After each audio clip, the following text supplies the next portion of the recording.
The substance of the universe is docile and pliable. The mind which governs it has in itself no source of evil doing. It has no malice, it does no ill, and nothing is hurt by it.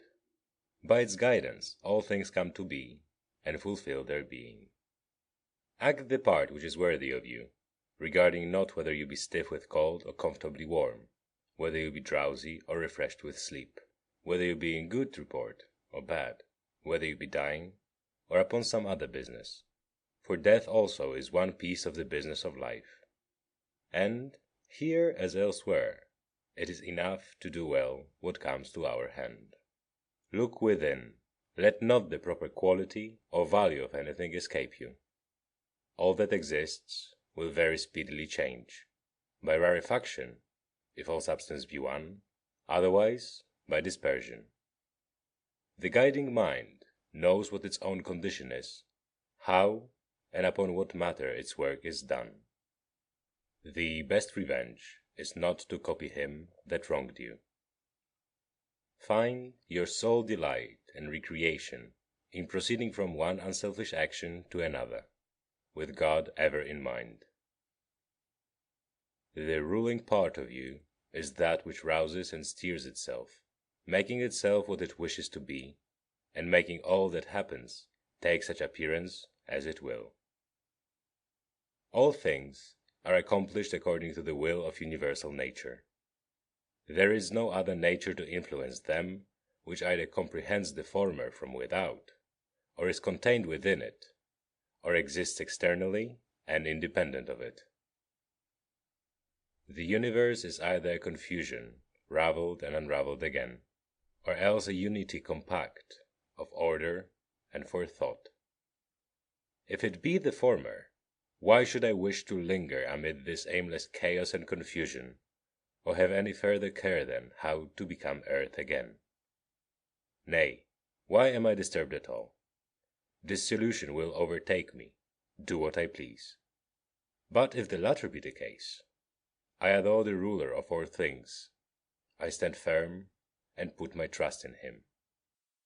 Whenever your situation forces trouble upon you, return quickly to yourself, and interrupt the rhythm of life no longer than you are compelled.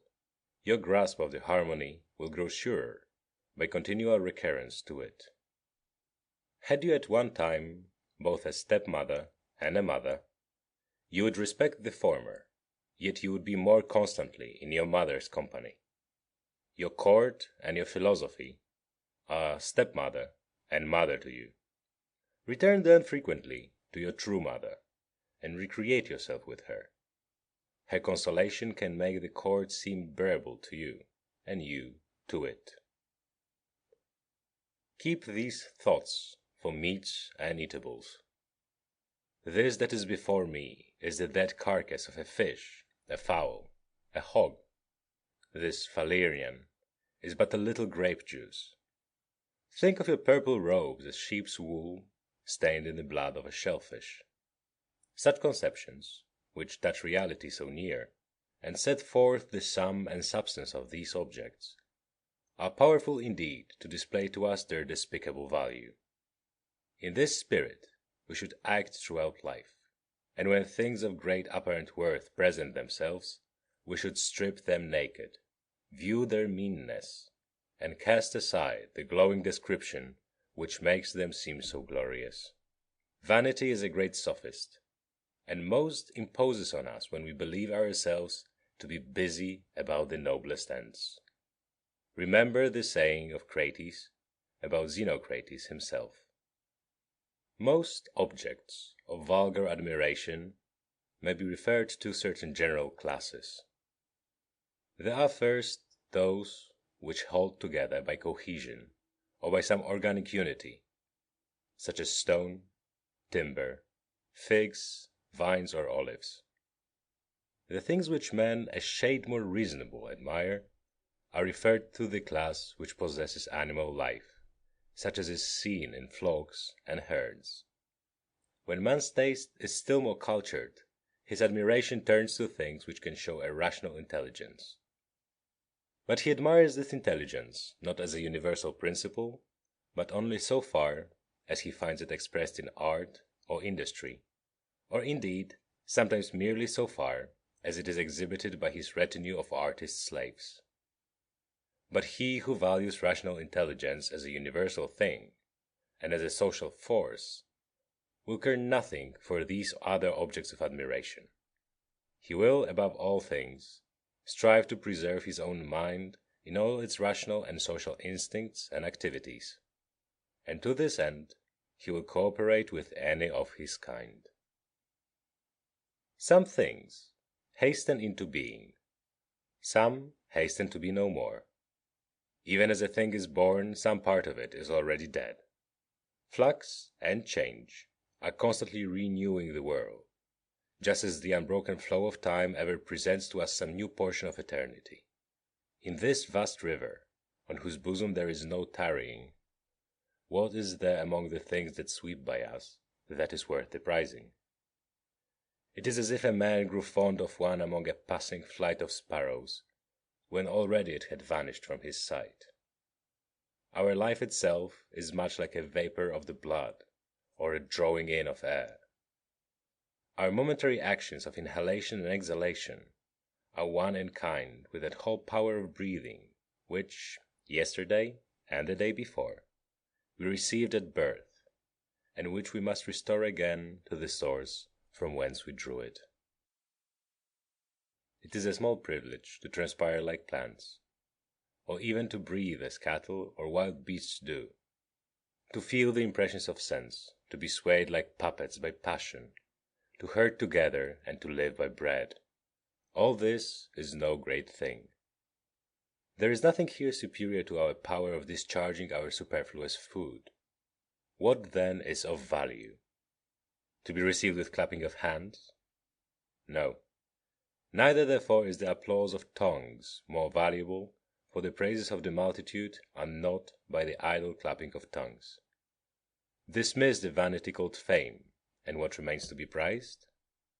This, I think, in all things to act, or to restrain yourself from action, as best suits the particular structure of your nature. This is the end of all arts and studies, for every art aims at making what it produces well adapted to the work for which it was designed. The gardener, the vine dresser, the horsebreaker, the dog trainer, all try for this. And what else is the aim of all education and teaching? Here then is what you may truly value. This well won, you will seek nothing more. Will you then cease valuing the multitude of other things? If you do not, you will never attain to freedom, self-sufficiency, or tranquillity. You cannot escape envying, suspecting, and striving against those who have the power to deprive you of your cherished objects, nor plotting against men who are in possession of that on which you set your heart. The man who lacks any of these things must of necessity be distracted, and be forever complaining against the gods. But reverence and respect for your own intelligence will bring you to agreement with yourself, into concord with mankind, and into harmony with the gods, whom you will praise for all their good gifts and guidance. Upward, downward, round and round the courses of the elements. But the course of virtue is like none of these. It follows a diviner path, well directed in a way that is hard for us to understand. Strange are the ways of men. They can speak no good word of the contemporaries with whom they live, yet they count it a great thing to gain the praises of a posterity whom they never saw nor shall see. As well might we grieve because we cannot hear the praises of our ancestors. If a thing seems to you very difficult to accomplish, conclude not that it is beyond human power. But if you see that anything is within man's power, and part of his proper work, conclude that you also may attain to it. In the gymnasium, if someone scratches us with his nails, or in a sudden onset bruises our head, we express no resentment. We are not offended, nor do we suspect him for the future as one who is plotting against us. We are on our guard against him, it is true, but not as against an enemy or a suspected person. In all good humor, we simply keep out of his way. Let us thus behave in other affairs of life, and overlook the many injuries which are done to us, as it were, by our antagonists in the gymnasium of the world. As I said, we may keep out of their way, but without suspicion or hatred. If anyone can convince or show me that I am wrong in thought or deed, I will gladly change. It is truth that I seek, and truth never yet hurt any man. What does hurt is persistence in error or in ignorance. I do my duty, and for the rest am not distracted by anything which is inanimate or irrational, or which has lost or ignores the proper way. Use the brute creation, and also all material things, in the spirit of magnanimity and freedom, which becomes him who has reason in using that which has it not. Towards men who have reason, act in a social spirit. In every business, call the gods to aid thee, nor trouble how long this business shall endure. 3 hours spent therein may suffice you. Alexander of Macedon and his muleteer, when they died, were in a like condition. They were either alike resumed into the seminal source of all things, or alike dispersed among the atoms. Consider all the many things, both physical and spiritual, that are doing within each of us at the very same instant of time, and you will wonder the less at the far greater multitudes of things, even all that is, which exist together in the one and all, which we call the universe. Should someone ask you how the name Antoninus is written, would you not carefully pronounce to him each one of the letters? Should he then begin an angry dispute about it, would you also grow angry, and not rather mildly count over the several letters to him? Thus in life remember that each duty is made up of a number of elements. We should observe all these calmly, and, without anger at those who are angry with us, we should set about accomplishing the task which lies before us. Is it not cruel to restrain men from pursuing what appears to be their own advantage? And yet, in a manner, you deny them this liberty when you show anger at their errors. Men are assuredly attracted to what seems to be their own advantage. Yes, you say, but it is not their advantage. Instruct them, then, and make this evident to them, but without anger. Death is the cessation of the sensual impressions, of the impulses of the passions, of the questionings of reason, and of the servitude to the flesh. It is shame and dishonor that in any man's life the soul should faint from its duty while the body still holds out. See to it that you fall not into Caesarism. Avoid that stain, for it may come to you. Guard your simplicity, your goodness, your sincerity, your dignity, your reticence, your love of justice, your piety, your kindliness, your affection for your kin, and your constancy to your duty. Endeavor earnestly to continue such as philosophy would make you. Reverence the gods, and help mankind. Life is short, and the one fruit of it in this world is a pure mind and unselfish conduct. Be in all things the disciple of Antonine. Imitate his resolute constancy to rational action, his level equability, his godliness, his serenity of countenance, his sweetness of temper, his contempt of vainglory, his keen attempts to comprehend things. Remember how he never quitted any subject till he had thoroughly examined it and understood it, and how he bore with those who blamed him unjustly without making any angry retort, how he was never in a hurry, how he discouraged calumny, how closely he scanned the manners and actions of men, how cautious he was in reproaching any man, how free from fear, suspicion, or sophistry, how little contented him in the matter of house, furniture, dress, food, servants. How patient he was of labor, and how slow to anger. So abstemious was his life that he could hold out until evening without relieving himself except at the usual hour. What a firm and loyal friend he was! How patient of frank opposition to his opinions! How glad if anyone could set him right! How religious he was, and yet how free from superstition! Follow in his steps, that your last hour may find you with a conscience as easy as his. Sober yourself, recall your senses, shake sleep from you, and know that it was a dream that troubled you. And, now that you are broad awake again, regard the waking world as you did the dream. I am made up of a frail body and a soul. To the body all things are indifferent, because it cannot distinguish them. And to the mind all things are indifferent also, which arise not from its own activities. All these are indeed in its own power, but it is concerned with only such of them as are present. Its past and future activities are indifferent to it now. No toil for hand or foot is against nature, so long as it is proper for hand or foot to do. No more, then, is toil contrary to the nature of man as man, so long as he is doing work appointed for a man to do.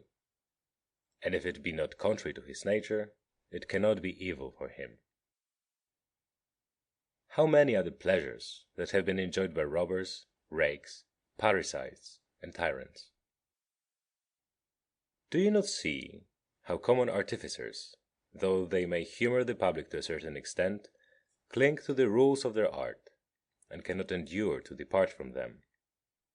Is it not grievous, then, that the architect and the physician should show greater respect for the rules of their several professions than man shows for his own reason, which he possesses in common with the gods?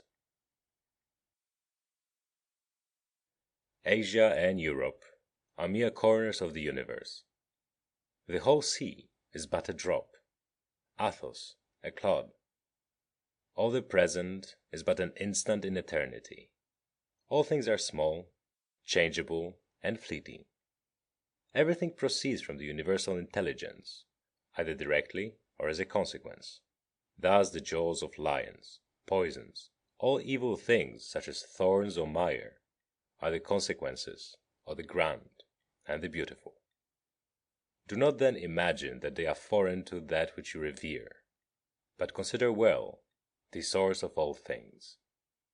He who has seen the present has seen all that either has been from all eternity, or will be to all eternity, for all things are alike in kind and form. Consider frequently the connection of all things in the universe and their relation to each other. All things are in a manner intermingled with one another, and are, therefore, mutually friendly. For one thing comes in due order after another, by virtue of local movements, and of the harmony and unity of the whole. Adapt yourself to the things which your destiny has given you. Love those with whom it is your lot to live, and love them with sincere affection. A tool, an instrument, a utensil, is in good case when it is fit for its proper work, yet its maker remains not by it. But within the organisms of nature there remains and resides the power which made them. You ought, therefore, to reverence this power the more, believing that if you act in deference to its will, all will happen to you in reason, for so in reason the universe ranges all. Whenever we imagine that anything which lies not in our power is good or evil for us, if the evil befall us, or if we miss the good, we inevitably blame the gods, and hate the men who are, or whom we suspect to be, the cause of our disaster or our loss. Our solicitude about such things leads to much injustice. But if we judge only the things that are in our power to be good or evil, there is no reason left for accusing the gods or for hating men. We are all cooperating in one great work, some with knowledge and understanding, others ignorantly and without design. It is in this sense, I think, that Heraclitus says that men are working even while they sleep, working together in all that is being done in the universe. Each works in a different way, and even those contribute abundantly who murmur and try to oppose and to frustrate the course of nature. The world has need even of such as these. It remains then for you to make sure which is the class in which you rank yourself. The presiding mind will assuredly use you to good purpose one way or another, and will enlist you among its laborers and fellow workers. But see to it that the part that falls to you lie not in the vulgar comic passage of the play of which Chrysippus has spoken. Does the sun pretend to perform the work of the rain, or Aesculapius that of Ceres? What of the several stars? Are they not different, yet all jointly working for the same end? If the gods took counsel about me, and what should befall me, doubtless then counsel was good. It is difficult to imagine gods wanting in forethought, and what could move them to do me wilful harm? What advantage would thence accrue, either to themselves or to the universe, which is their special care? If they have not taken counsel about me in particular, they certainly have done so about the common interests of the universe, and I therefore should accept cheerfully and contentedly the fate which is the outcome of their ordinance. If indeed they take no counsel about anything, which it were impious to believe, then let us quit our sacrifices, our prayers, and our oaths, and all acts of devotion which we now perform as if they lived and moved amongst us. But granting that the gods take no thought for my affairs, I may still deliberate about myself. It is my business to consider my own interest. Now, each man's interest is that which agrees with the structure of his nature, and my nature is rational and social. As Antoninus, my city and my country is Rome. As a human being, it is the world. That alone, then, which profits these two cities can profit me. All that happens to the individual is of profit to the whole. This would suffice. But if you consider closely, you will see that it is also a general truth that all that happens to one man is of profit to the rest of mankind. Profit here should be taken in a somewhat general sense, as referring to things indifferent. In the amphitheatre and other such resorts the same or similar spectacles, continually presented, cloy at last. It is even so in all our experience of life. All things, first and last, are alike and like derived. When shall the end be? Think continually of all the men that are dead and gone, men of every sort and condition, of all manner of pursuits, and of every nation, returned back to Philistion, Phoebus, and Origanian, passed down to other generations of the dead. We must all change our habitation, and go to that place whither so many great orators, so many venerable philosophers, Heraclitus, Pythagoras, Socrates, and so many heroes have gone before, and so many generals and princes have followed. Add to these Eudoxus, Hipparchus, Archimedes, and other keen, great, laborious, cunning, and arrogant spirits, yea, such as have witly derided this fading mortal life, which is but for a day, as did Menippus and his brethren. Consider that all these are long since in their graves, and wherein here is the harm for them, or even for men whose names are not remembered? The one precious thing in life is to spend it in a steady course of truth and justice, with kindliness, even for the false and the unjust. When you would cheer your heart, consider the several excellencies of those that live around you. Consider the activity of one, the modesty of another, the generosity of a third, and the other virtues of the rest. Nothing rejoices the heart so much as instances, the more the better, of goodness manifested in the characters of those around us. Let us therefore have such instances ever present for reflection. Are you grieved that you weigh only these few pounds and not 300?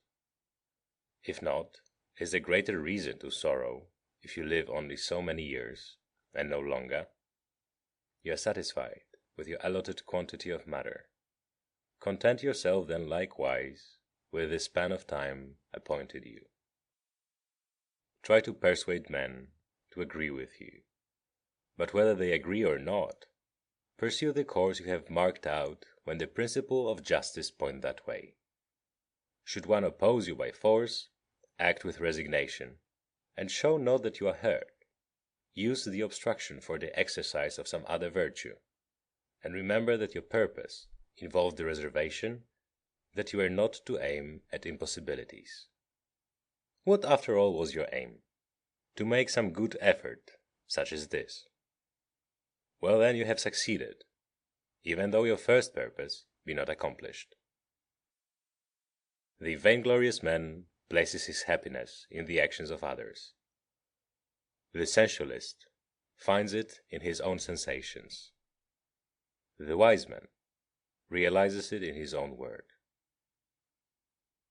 You have it in your power to form no opinion about this or that, and so to have peace of mind. Things material have no power to form our opinions for us.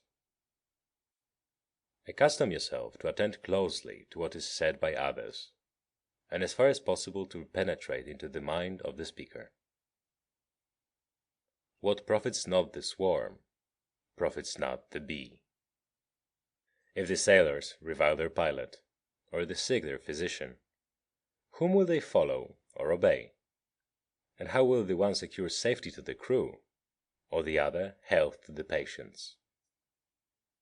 How many who entered the world with me are already departed? To the jaundiced, honey seems bitter, and water is a thing of dread to those bitten by mad dogs. To boys a ball is a glorious thing. Why then am I angry? Has error in the mind less power than little bile in the jaundiced, or little poison in him who is bitten?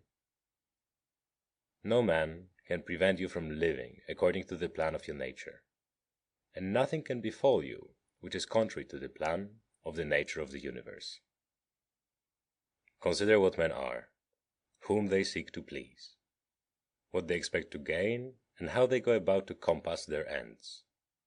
Think how soon eternity will shroud all things, and how much is already shrouded.